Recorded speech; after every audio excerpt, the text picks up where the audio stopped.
চলুন তাহলে আমরা খেতালার সাথে দেখা করে আসি। কি করতে? জি বলেন। তো আপনাকে একটা প্রশ্ন জিজ্ঞেস করতাম। জি বলেন।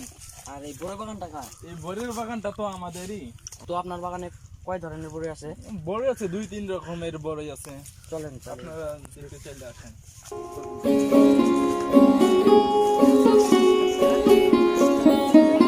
এটা হলো আপেল কুল বড়ি, অনেক মিষ্টি লাগে বড়িগুলা।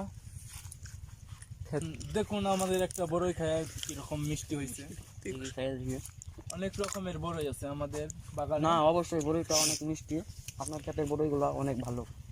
তো আমার এই বড়ইগুলো আমার ভিউয়ার্সরা কিভাবে কিনতে পারবে? আপনারা দেখতে পাচ্ছেন এই বড়িগুলো নিয়ে আমি অনেক বাজারে টাকা ইনকাম করে থাকি। তো ভিউয়ার্স যারা আমাদের এই বড়ইগুলো কিনতে চান আমাদের নাম্বারে যোগাযোগ করুন। পাইকারি এবং খুচরা মূল্যে বড়ইগুলো বিক্রি করা হয়। আপনারা যারা